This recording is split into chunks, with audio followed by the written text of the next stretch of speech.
You're listening to WCAT Radio, your home for authentic Catholic programming. Hello, this is Ray Gerard. Welcome to another edition of St. Paul's Letters to America. This is the program that asks, what if there was a letter that St. Paul wrote today to America? What if this ancient sage, this author of so many books in the Bible that so many people have read for thousands of years, what if he were actually alive? What if he were here today? And what if he wrote a letter just for us? What if he was here to look at what's going on in America? What would he tell us? What would he say? Well, we're going to give you precisely such a letter. But first, let's ask, what do you think it is that might draw his attention? What is a subject that's happening in our society that he might think it's important to comment on? Well, we've got one for you. It happens to be a flight from reason. It's people exchanging rationality for crazy thoughts. We've got three examples to give you on this program, and we'll get to them shortly. But first, what about a letter from St. Paul? If we're going to look at these three examples that are talking about where people are taking positions that really don't make any sense at all, that fly in the face of everything that we have thought and believed, why? What would Paul have to tell us about that? And why? Why a letter from St. Paul? Here's a guy who wrote 2,000 years ago. He doesn't. His worldview was so different from ours. We're smarter. We know so much more. We're so much more. We're so much more educated nowadays. He's got nothing really to tell us, does he? Does he? Well, let's see if any of this sounds familiar. I did not know what it is to covet, except that the law said, "You shall not covet." But I sinned, finding an opportunity in the commandment, produced in me. But sin, finding an opportunity in the commandment, produced in me every kind of covetousness. Sin, in order that it might be shown to be sin, worked death in me through the good, so that sin might become sinful beyond measure through the commandment. I am carnal, sold into slavery to sin. What I do not understand. For I do not do what I want, but I do what I hate. So now it is no longer I who do it, but sin dwells in me. I do not do the good that I want, but I do the evil I do not want. Now, if I do what I do not want, it is no longer I who do it, but sin that dwells in me. So then I discover the principle that when I want to do right, evil is at hand. For I take delight in the law of God in my inner self. But I see in my members another principle, at war with the law of my mind, taking me captive to the law of sin. It's a rather famous kind of a letter from St. Paul where he's talking about this inner battle, this inner turmoil that goes on inside, I guess all of us at one time or another, where we want to do certain things, and yet we find, strangely enough, somehow we're doing something else. And what he talks about is being taken captive. He talks about that it is no longer even him that is doing something. And then he says what happens is that in being taken captive to this other principle, which is with which his mind was at war, it actually took him to the point where he was sinful beyond measure. And he says, because of the good in him, just to show him exactly what was happening, to reveal itself as sinful, it had to reach to such an extent that there was no mistaking it. That, in fact, he was being sinful.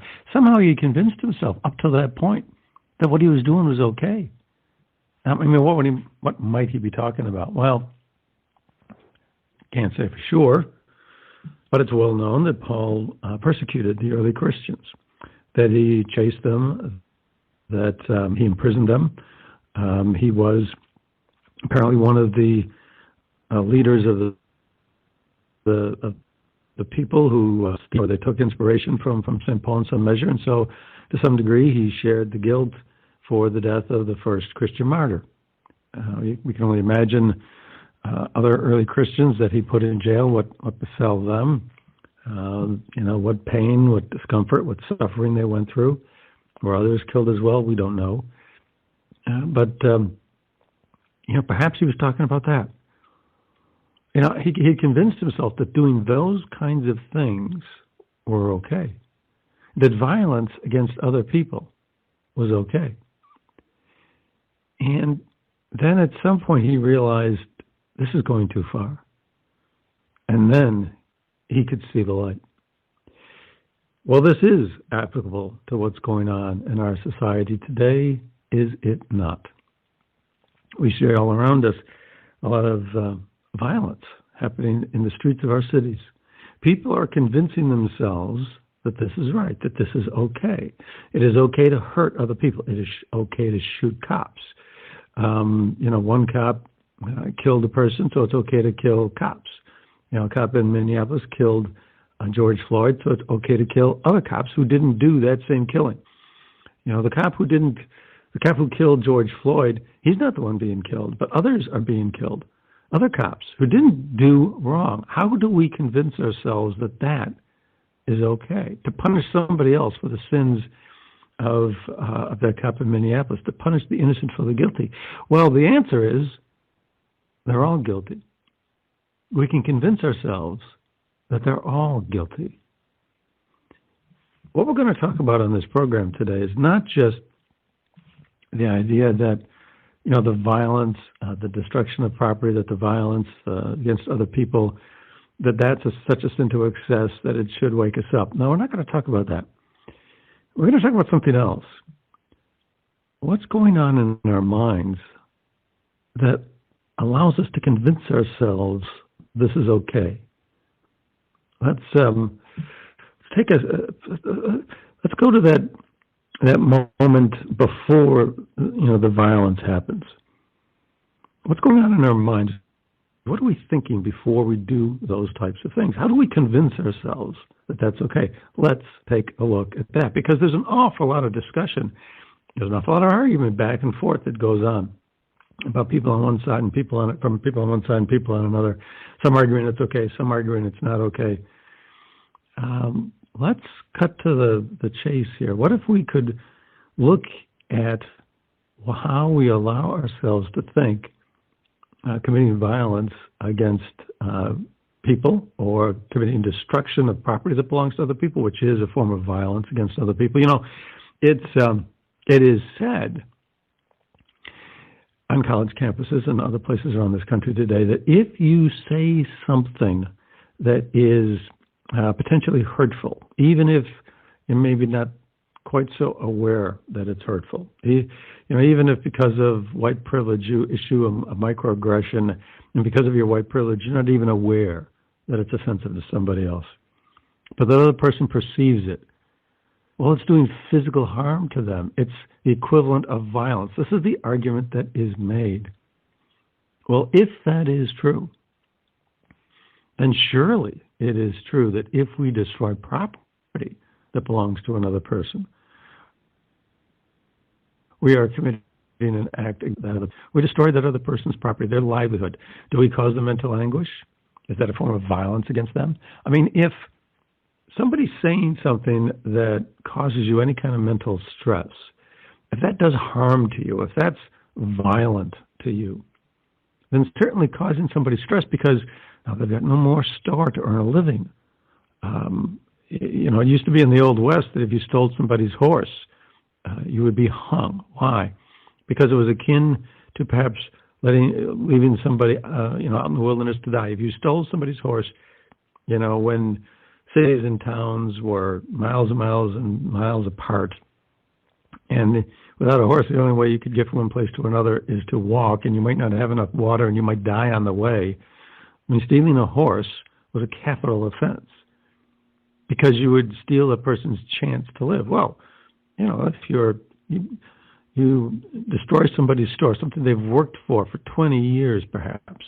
And I saw, a story on TV by a woman who was crying for just that reason. She had built up this store as a minority woman, an immigrant woman, and it was gone. Her life was gone. What she had built up for so long was gone, and she couldn't understand it. Why would they want to do this to her? Isn't that hurtful to her? Isn't that a form of violence to her? If words can hurt, can destruction of property of that nature really hurt a person? Well, that doesn't matter, because we engage in flight from reason now. We convince ourselves things are okay. It doesn't matter if you can come up with all the best logical arguments in the world why something's not right. It doesn't matter. It's okay now. How can we convince ourselves of these things? Is it ever okay to commit violence against another person? If we don't agree on that principle, are we perhaps lost? What if it's agreed that it's okay in some cases to do violence against other people? Who decides when it's okay and when it's not okay? Who decides what people it's okay to do violence against? Will we not be completely lost as a society? And yet that's what we're doing. Well, we've got 3 examples that will perhaps kind of illustrate what we're talking about here in a way that hopefully is better than what we've already done. And we're going to look at 3 situations. We're going to look at TV shows. We're going to look at calls for TV shows to be canceled. And we're going to be looking at calls for university professors to be fired from their jobs. And we're going to look at our newspapers and calls for people to be fired from positions of prominence at certain newspapers around the nation. So we're talking about television, newspapers, universities. 3 important institutions in our society that communicate with other people, that shape the ideas, the thoughts of other people. Our universities teach young minds. Our newspapers inform the entire population. TV is seen by all of us as a form of entertainment. All of these things are constant influences on who we are, our culture, and what we think. And so, if we are convincing ourselves that it's okay to do certain things in those institutions, in those media, it's okay to do certain things that don't make sense, and those institutions and those forms of media are communicating that to millions and millions of people on a daily basis, is that not significant? Is that not something that if St. Paul were here today, he would think is important enough to talk to us about? And should we even listen to him? He, lived thousands of years ago. He knows nothing about our situation today. He knows nothing about. He has nowhere near the knowledge that we have today. But is the human condition really any different? Is the human animal really any different? And if he understood that, couldn't he perhaps talk to us in a way that is helpful? Let's examine that human condition. The first case we have is an article in Rolling Stone magazine written by a woman named E.J. Dixon. She doesn't like the TV show Law and Order Special Victims Unit, specifically a character in that particular show. There's a character in that show called Olivia Benson. And she wrote an article in Rolling Stone entitled, "Sorry, Olivia Benson is canceled too." She wants this particular actress, if not the entire show, to be removed from network airtime. Why? Well, let's listen to what she wrote, quoting her. And when we start, reading what she wrote, you're going to think perhaps it's hard to understand, how she could have a problem with the show and why she would want it canceled. But bear with me, it will become apparent somewhat as we keep reading on. But first, she says, quote, "For 21 seasons, Olivia Benson has served as the quintessential good cop. the embodiment of all of the qualities we wish law enforcement figures would have. She's tough but fair, vulnerable yet steely-eyed, displaying constant compassion for survivors and providing no quarter to abusers. She always fights for and believes victims. Now, it sounds like she's describing a character we would all, appreciate and respect. Why does she have a problem with her? Well, she even also praised the actress who plays Olivia Benson, Mariska Hargitay. She also praised the actress herself for her real-life activism in helping victims of domestic violence. So both the character and the actress are worthy of praise. And yet, she says, quote, "But Olivia Benson won't change, not fundamentally, because nobody wants Olivia Benson to change," close quote. Well, why would we want her? Of course, that's right. Nobody would want her to change. I mean, from the comments you just gave about her, she's a very laudable, admirable person. So what is the problem? Well, let's continue. She says the problem is that we have a desire to see Olivia Benson as nothing but a hero, and that in and of itself is a problem. Because, you see, the system must change. Everything needs a reset. Everything needs a reset. It's somehow we're starting down the path of logic or illogic that this particular author is engaged in, and she starts out by saying the problem isn't that we see her as nothing but a hero. So it seems like it's not bad to have a hero. Why shouldn't we have people we should look up to? This is where up becomes down and down becomes up, where we can convince ourselves of anything. We can twist something around so that right is wrong and wrong is right. It doesn't matter anymore. What good reason would tell us. Somehow now it is wrong to have a hero, wrong to have somebody who has all these admirable qualities that we should look up to. If today, the problem in our country, that all this domestic violence has been sparked by the problem with the police, then wouldn't we want good police examples and figures? How are we supposed to live if we don't have examples? Will we not look at somebody who's doing what we think is good and say, yeah, that's right, and look at someone who's not and say, yeah, that's wrong? If we can't do that anymore, if we can't have those illustrations of what to do, if we can't point to some people and say, yeah, that person illustrates the good way to be and that one does not. If we can't do that, how are we even supposed to live? Are we going to be unable to say anything is good and anything is bad? This is where this logic becomes completely illogical. Right becomes wrong, wrong becomes right, up is down is up. Nothing matters. We can convince ourselves of anything. We're beginning to see how we get there. We asked, well, how do we, what goes on in our minds when we allow ourselves to, St. Paul talks about sin to excess. We can go to lengths that we wouldn't have dreamed of before. And perhaps we're getting a glimpse of it here. But let's keep going. She says everything needs a reset. We have to destroy everything. This is literally what she's talking about. We have to wipe the slate clean and start completely over. And when you have groups out there saying get rid of the police, that's what they're talking about as well.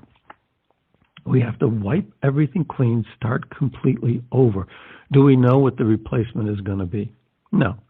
Do we know, has anybody come up with, a 10-page document like, okay, well, instead of the police, this is what we're going to have, and this is how it's going to work, and these are the people we're going to use, and this is the training that we're going to give them, and no, but we're going to do it anyway, untested. If you have a new drug that you want to give to people, you have to submit an application to the FDA. You have to go through testing. Scientifically, it's got to be proven that it's going to work. You experiment, you test, you change, and you modify it, and then you come back again, test that again, and you keep modifying and keep testing until you get it right, and then you take it out to the population. It's good, logical, rational approach. No, not this time. We're just going to go ahead and do it, and then who knows what we're going to have. We have to wipe this. We have to destroy everything first. It's a mindset towards destroying things. And why? Why is that? Is that because we're angry? Is that because we're upset? How do we get to the point where we convince ourselves to do violence against others or destroy the property of others is okay? Because we're angry, because they deserve it. Even innocent cops deserve what they get for the wrongs committed by a bad cop in Minneapolis. We can convince ourselves right is wrong, wrong is right, up is down, down is up. We can do this.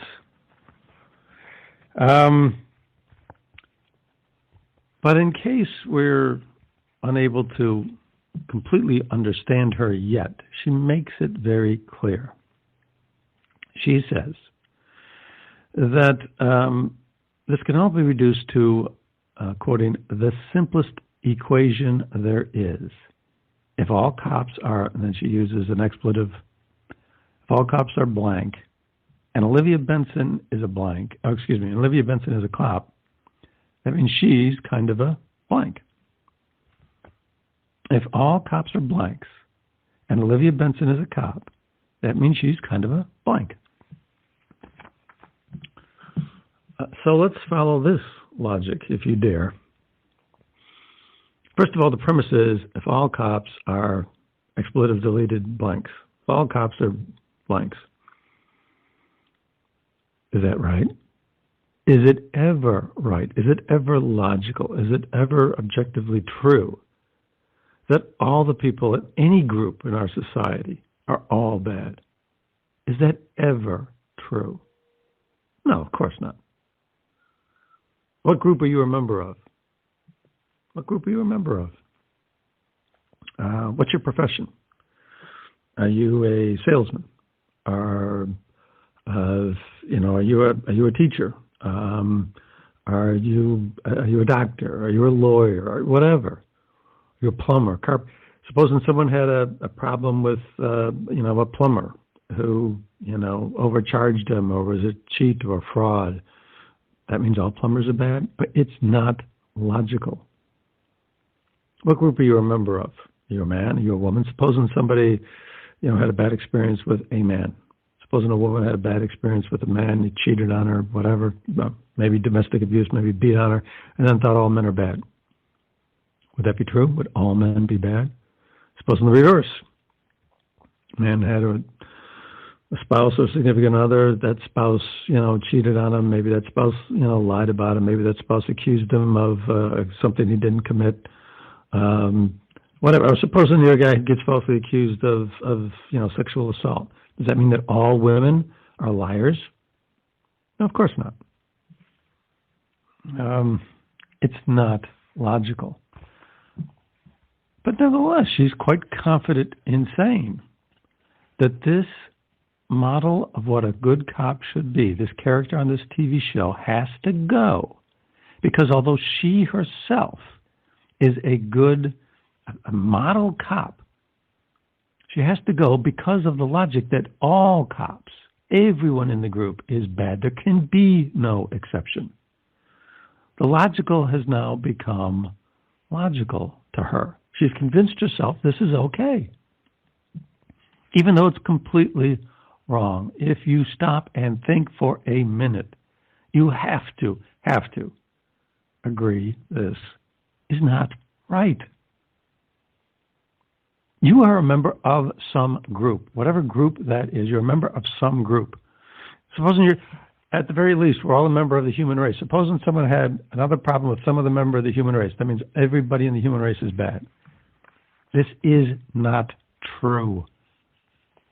And yet she's using it to justify what she's prescribing. And we should all listen to this. We should all follow this.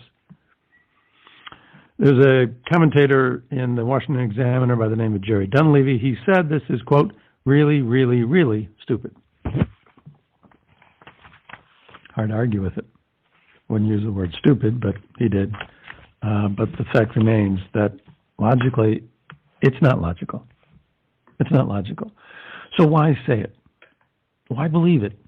Why publish it? Why put it out there for all the world to see? Why, demonstrate and show off your, if we dare say, stupidity? Why? She thinks this is right. She's convinced herself this is right. Now, perhaps we could say, well, this is a moment of excess. If we can agree, and we should, and if we don't, then there's a problem. But if we can all agree that there is flawed logic in this, that even a good hero cop has to go, because even though she's good, she's a member of a group that's all bad. I mean, okay, she's good, but all members of her group are bad, so therefore she has to be bad. Well, that contradicts where we started by saying she was good. We have run ourselves in a circle to the point where we're contradicting ourselves. We end up at a point, we get to an end point that contradicts where we started, and where we started was our own opinion, was our own judgment, our own assessment. How does that? It does not make sense. But she's convinced that it has. But if it is that flawed, is that not a moment of excess? Is that not one of these points that St. Paul was talking about? Where you get to such excess, you do something to such a degree that all of a sudden you wake up and say, well, wait a minute, no. This is wrong. I've been convincing myself that it's okay, but no, I can see now it's wrong. Should an example like this tell us that? Well, if that's not enough, let's try another example. We have a man who was fired from the New York Times, and his name is James Bennett. James Bennett ran the editorial page. He was the editorial page editor of the New York Times. Apparently, he had been with the Times for, 20 years. That's it. He worked with the New York Times from 1991 to 2006, 15 years. Left the paper to become the editor of The Atlantic magazine. Then later he returned. He was actually considered, before his recent firing, he was considered a possible successor to the man who was in charge of the newsroom. So he was going to graduate from being in charge of the editorial page up to being in charge of the newsroom. He was groomed for even a higher position at the Times.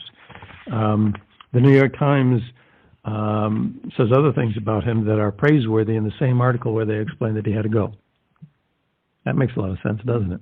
He's a praiseworthy guy, but he's got to go. Sounds like we're still listening to E.J. Dixon, where, we say things in the very same space where and we end up contradicting ourselves. But in any event, what was his problem? Why did he have to go? Well, he allowed the publication of an op-ed on the opinion page written by a U.S. senator. And the New York Times article that reports on Mr. Bennett's resignation. He's fired. It reports on his resignation by calling this opinion writer a U.S. senator. Can't even mention his name, at least not at the beginning of the article. And it said that the problem was that this U.S. senator called for a military response to the civil unrest in American cities. Well, that's not true. I'll explain that in a second as well. But in any event, technically, I guess if you were going to interpret this literally, you would say that's true. He's calling for a military response. What did he call for? The senator in question was Senator Tom Cotton, Republican from Arkansas. Wrote a piece where the headline was "Send in the Troops." And if you read the exact op-ed, what he says is that let's see, Midtown Manhattan was ravaged by bands of looters. They roved the streets, smashing and emptying hundreds of businesses. In other cities, for example, rioters, in other parts of New York State, rioters ran over officers with cars on at least 3 occasions. In Las Vegas, an officer is in, at the time you wrote this, in grave condition after being shot in the head by a rioter. In St. Louis, 4 police officers were shot as they attempted to disperse a mob throwing bricks and dumping gasoline. In a separate incident in St. Louis, a 77-year-old retired police captain was shot to death as he tried to stop looters from ransacking a pawn shop. This is, quote, somebody's granddaddy, close quote, a bystander screamed at the scene. This is the description that appears in this piece written by Tom Cotton saying, this is not good. And then he goes on to say, quote, one thing above all else will restore order to our streets, an overwhelming show of force to disperse, detain, and ultimately deter lawbreakers, close quote. Now, the New York Times said that he called for a military response. That would generally lead someone to think that he's talking about military action as opposed to a show of force. Cotton calls for an overwhelming show of force, hoping that just by having the military there, by having military in great numbers, that would be enough to provide a disincentive. And then what does he say the military should do? Well, he says it should be an overwhelming show of force to disperse. And if that's not enough, to detain and deter lawbreakers. He's not calling for a military response where there's violence against the rioters and the protesters. It would, you would think, be, rather extreme for a U.S. senator to actually call for violence against other people. But nevertheless, that's what the Times seems to be accusing him of.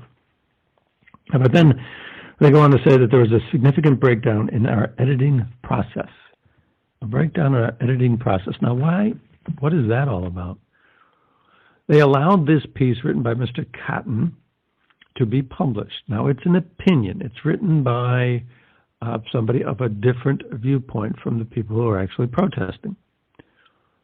It's an opinion many people don't agree with. It may be an opinion other people do agree with. That when you've got cops being shot, places being looted and burned, that a show of force to deter and detain would be what? A proper response as opposed to the alternative of what, doing nothing. So you may agree, you may not agree with his opinion, but nevertheless, is it so bad that you can't hear it, that it should never have been published, that we have to close our minds to it? What about if Vladimir Putin wanted to write an op-ed in the New York Times? Should he be allowed to do it? I think he has. What if, Muslim terrorists or somebody else wanted to express some kind of a viewpoint? Should we try to understand them? Should we listen to them? Well, many people often say yes. Should we not listen to any other people any time? How are we ever going to come together and unite and perpetrate less violence against one another? How are we ever going to get to the point where cops perpetrate less violence against other people and other people stop committing violence against cops? How can we ever get to a point of peacefulness, unity, of some kind of a better country if we don't listen to one another, whatever our viewpoints are? Wouldn't that be a better thing? If someone has a bad viewpoint, wouldn't it be better to talk to that person and try to convince them it's a bad viewpoint? And if you can't convince that one person, if it's all aired out in public, if you're on the side of right, if you have the better argument, wouldn't you at least be able to convince a majority of the American people? I mean, if you are actually right about what you think, you would certainly have reason to believe that, yeah, you should be able to convince a majority of people. Isn't that better? But no, the Times is now saying that there was a breakdown in our editing process because we allowed a different opinion. There's a breakdown in our editing process because we chose to follow something that has been cherished since the founding of this country, freedom of speech. It's a breakdown. Now that is seen as a breakdown. Up is down, down is up, right is wrong, wrong is right. We can convince ourselves of anything. At an all staff virtual meeting, Mr. Bennett, before he resigned, apologized for allowing this opinion. It's an opinion, but allowing it to be published. He said it was needlessly harsh in tone.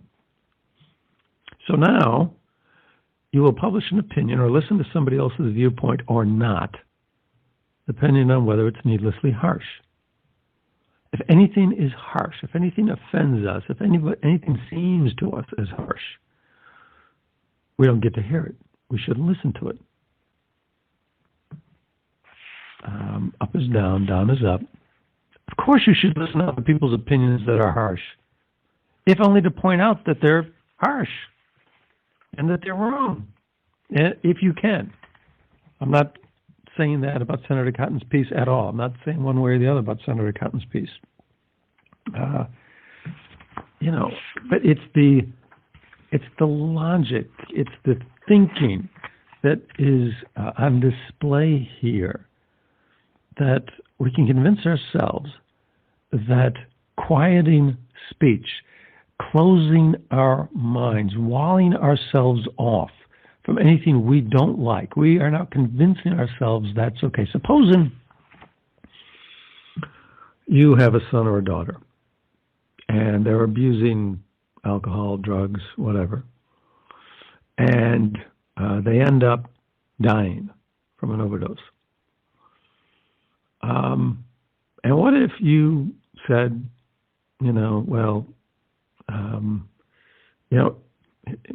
I wanted to tell them it was wrong, but I really couldn't because I couldn't tell them they're wrong. I can't impose, my opinions on them. They didn't need to listen to a differing viewpoint. Would that make sense? That none of us ever need to listen to a differing viewpoint. Supposing we're the one who's abusing the drugs, and supposing we're the ones who end up ODing and dying from abusing some kind of a drug. Would we have thought that, I'm really glad no one ever told me I shouldn't do this, or that I was doing it too far. I'm really glad nobody stopped me from doing a bad thing. Pick whatever thing that you might have done or might do that you could regret in your life, and then convince yourself that it's better if no one ever told you you shouldn't do it. Does this make any sense? Up is down, down is up, right is wrong, wrong is right. We can convince ourselves of anything. Is this another moment in time where we can say, it's gone too far? When you get to the point where you say, we shouldn't listen to other people talk, is that a moment where we can say, gee, we've gone too far? Or do we keep on even farther down that path? And so we try to quell all opposing thought. Well, we might as well have lived in Nazi Germany. They didn't like opposing thought. And if you had opposing thought, if you criticized the government, guess what? They would kill you. A lot of the people right now who are protesting want to criticize the government. Supposing the government said, you know what? There's no room for opposing thought. We're going to kill you. You are not allowed to have opposing thought. You are not allowed to protest, period. You are not allowed to express opposing thought. Protests are out. How is that any different from any other dictatorship like the Nazis or any other dictatorship that kills people with opposing viewpoints? Down is up, right is wrong, wrong is right. Why not? Sure. There's nothing wrong here. And they publish this. And they say, our process is broken down because we allowed an opinion on an opinion page. A similar story happened in Philadelphia. Why just the New York Times? Why just in New York? Guy in Philadelphia, he allowed an opinion to be published, and it was originally entitled "Buildings Matter Too." Well, that was so offensive that he had to be fired. The author of this article noted the frenzy of destruction that had taken place in Philadelphia. She talked about the fact that hardly any building on Walnut and Chestnut streets was left unscathed. She talked about riots that occurred in a given area in Philadelphia in the 1960s. I can in a second find the particular neighborhood she's talking about. It doesn't matter. But she said even 56 years later, the place where those riots occurred in the 60s has never recovered. It's a slew of abandoned, boarded up buildings. 56 years later. You can't get a grocery store to take the risk of opening and trying to operate in that area. So the people who live there have to go farther, have to go to a different part of the city just to get to a grocery store. So she complained about this. She said in her piece that the anger of the anger is fully justified. The anger of the protesters is fully justified. She wrote, the killings of George Floyd, Ahmaud Arbery, and Breonna Taylor, and many others before them, are attacks on the fundamental promise of our democracy. To the protesters who smashed the elegant shop windows of Walnut Street's fanciest stores, the destruction was a just and justified response. She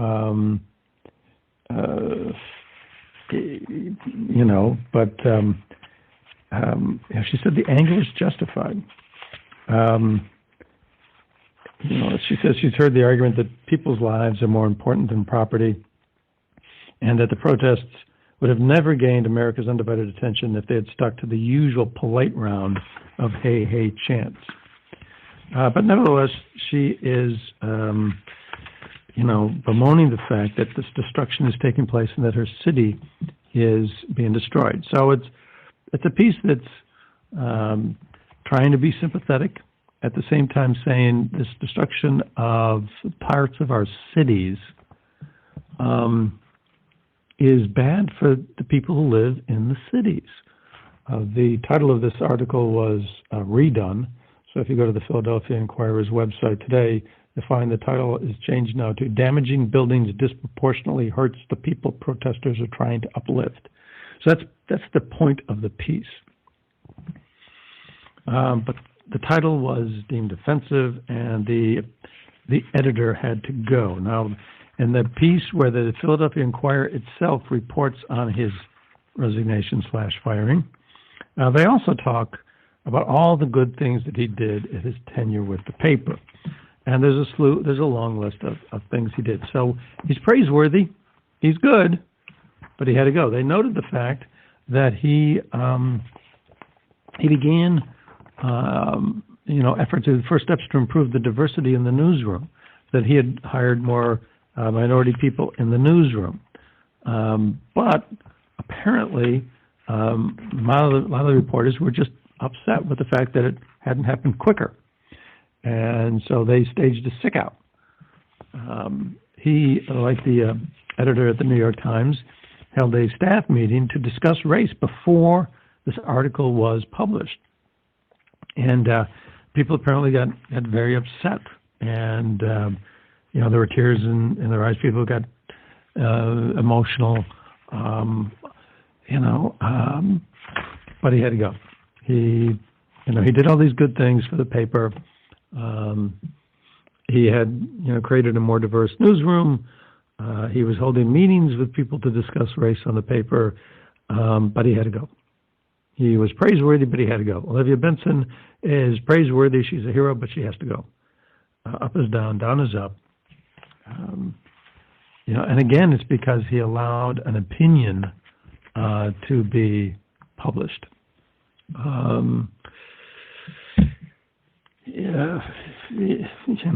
So we can't stand a had a title of a piece. It's not the complaint didn't seem to be that the piece itself was bad, but it was that the title was bad. There was no tolerance at all for anything. The slightest mistake now could get you fired, even though you've got years of service. Think about that. Supposing you do make a mistake. Have you never made a mistake? Supposing you make a mistake. Supposing you apologize, which he did, this particular editor. Supposing you apologize and say, I won't do it again. Should we say, too bad? You don't get any other chances. One and done. Is that how we want to be? Does that make sense? I mean, if we do that, then we're saying that, okay, nobody should ever make mistakes. Is that reasonable to think that we're going to be able to live that way? Doesn't matter. It makes sense now. Up is down, down is up, et cetera, et cetera. How about universities? Our universities. Well, in UCLA, there was a professor. His name is Gordon Klein. And there was a student who wrote him an email and asked for a no-harm final, which would have no negative impact on grades. The student wrote in this email where he's requesting this, quote, "We have been placed in a position where we must choose between actively supporting our black classmates or focusing on finishing up our spring quarter. Apparently we can't do both at once. We must choose between actively supporting our black classmates or focusing on finishing up our spring quarter. He continued, "We believe that remaining neutral in times of injustice brings power to the oppressor, and therefore staying silent is not an option." So he's a man, is he man? Man, woman. He's a person, he, she is a person of a very strong opinion. Well, that's okay. That's fine. Well, other people, are saying you should not, cannot have opinions that we need to hear. We're not going to say that. So that's fine. Now, the professor in this case wrote back in a way that perhaps was not quite so sensitive to the student's positions. Said, "Thanks for your suggestion." It seems to be a sarcastic thanks. "Thanks for your suggestion in your email below that I give black students special treatment." I think the request was for all students to get a no-harm final, but nevertheless, given the tragedy in Minnesota, do you know the names of the classmates that are black? So, again, the sarcasm. Are there any students that maybe have mixed parentage, such as half black, half Asian? And so he goes on, and needless to say, a little sarcastic, not very sympathetic, denied the request for a no-harm final. All right. So he's got opinions. The student's got opinions. The student has an opinion that there are oppressors and that these are times of injustice. So, strong opinions. Has an opinion that we must choose between supporting our black classmates and finishing up our schoolwork. Can't do both at the same time. It's an opinion, a strong opinion. Can he have it? Sure. The professor wrote back. He's got opinions. The professor also quoted Martin Luther King saying that, famously said that people should not be evaluated based on the color of their skin. Do you think that your request would run afoul of MLK's admonition? So obviously he agrees with Martin Luther King that we should not look at the color of skin. Sarcasm mixed with a citation to Martin Luther King, some parts of the opinion, that part of the opinion where he quotes Martin Luther King, you might agree with. The rest of the opinion, you certainly might not. Okay, he's got another opinion. So what happened to this professor? Well, he's been put on 3 weeks suspension, involuntary leave for 3 weeks, and he expects that the final result is actually going to be much worse. Similarly, there's a professor at the University of Chicago who got into trouble. He sent out a tweet saying that the Black Lives Matter movement, quote, just torpedoed itself, close quote, by supporting the defund the police movement. Obviously that's an opinion. He then went on to make other comments that again were probably not quite so sensitive. Let's see. I know that I can. Oh well, one thing he did say was, "quote it's time quote for sensitive adults to enter back into the room and have serious, earnest, respectful conversations about it all." So, in the wake of the defund the police movement, he wants a sensible, quiet, reasoned, respectful conversations. Certainly seems fine. There were other comments. I'm trying to find them, but they did not seem quite sensitive. So he got into trouble. But the bottom line is, he got into trouble. Another professor at another university, person by the name of Wolfers, Justin Wolfers at the University of Michigan, said that I don't think it's just or fair that Ulig, he's this professor at the University of Chicago, as an editor at the Journal of Political Economics, is an important gatekeeper for economists trying to make their mark. I don't think the profession's resolve to look more deeply into racial justice will get a fair hearing under his editor. They wanted him to be fired as editor, which he was, of this, or I think he's at least been suspended as editor of this journal. Well, you know, other people have a lot of problems with the fact that there are a lot of professors at American universities teaching things from a liberal point of view. There's a writer in the National Review that I'm looking at who said precisely that. But that's okay. We don't demand, he says, we don't demand that they be fired. They have opinions, different opinions. No, only one set of opinions is allowed now. Only one. Up is down, down is up, right is wrong, wrong is right. We convince ourselves that this is all okay. And a professor who wants academic freedom for himself at the University of Michigan is saying that that same freedom should not be allowed to a professor at the University of Michigan. Up is down, down is up, et cetera, et cetera. Does any of this give us pause? People are saying things that just are inconsistent on their face. I have a right to my opinion at the University of Michigan, but you don't at the University of Chicago. You may not agree with the opinion. It may be insensitive. It may be offensive to you. Other people may say things that are offensive to that other person. We're not going to get to the point where we're less offensive to each other by taking away everybody's freedom, by insisting that they become slaves to a certain point of view, that certain people get to command what other people can do and think and say. And I submit to you that if we get to the point, and we're there, where that's what we demand and that's what we're saying, then we are in fact becoming slaves ourselves.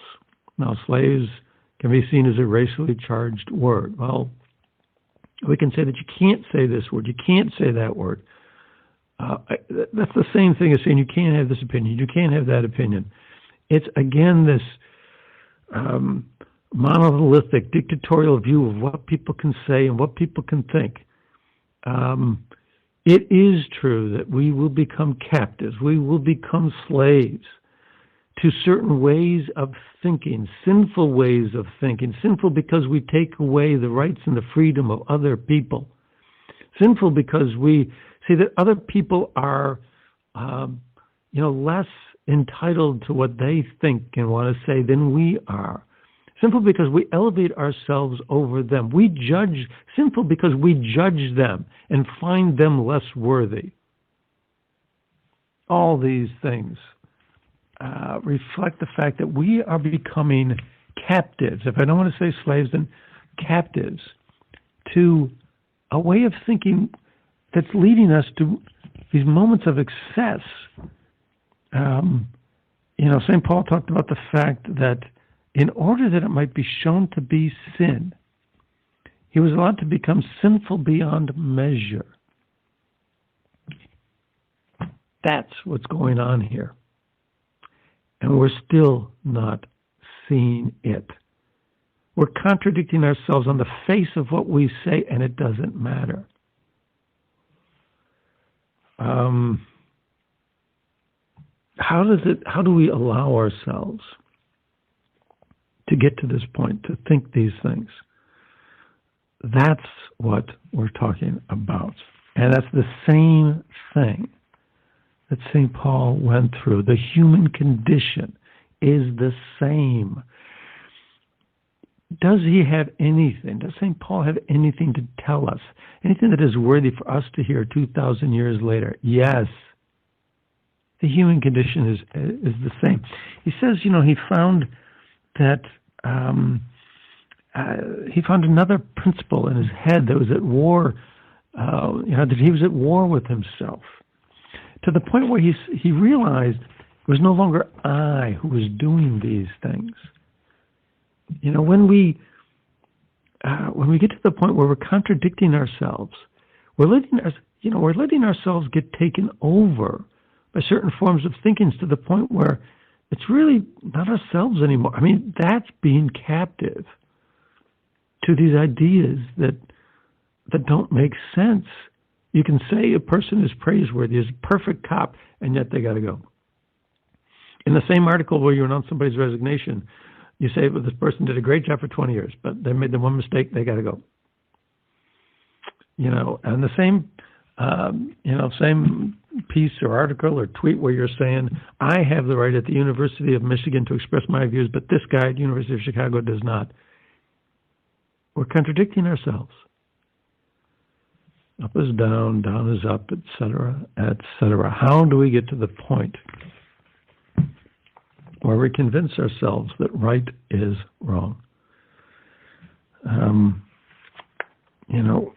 We do it because we're allowing ourselves to become captives, where we can only see one point of view. That is becoming a captive. And if St. Paul were alive, and if he could talk to us today, and if we were willing to listen, that would be an important message to hear. Well, this has been another edition of St. Paul's Letters to America. We hope that you found it slightly provocative, that maybe it's helped you look at something from at least a slightly different angle, maybe a completely different angle, any different angle. And that for that reason it may have been somewhat interesting. We certainly hope so. And we certainly hope that you will join us again. Until then, God bless. Hello, God's beloved. I'm Annabelle Mosley, author, professor of theology, and host of Then Sings My Soul and Destination Sainthood on WCAT Radio. I invite you to listen in and find inspiration along this sacred journey we're traveling together to make our lives a masterpiece and, with God's grace, become saints. Join me, Annabelle Mosley, for Then Sings My Soul and Destination Sainthood on WCAT Radio. God bless you. Remember, you're never alone. God is always with you.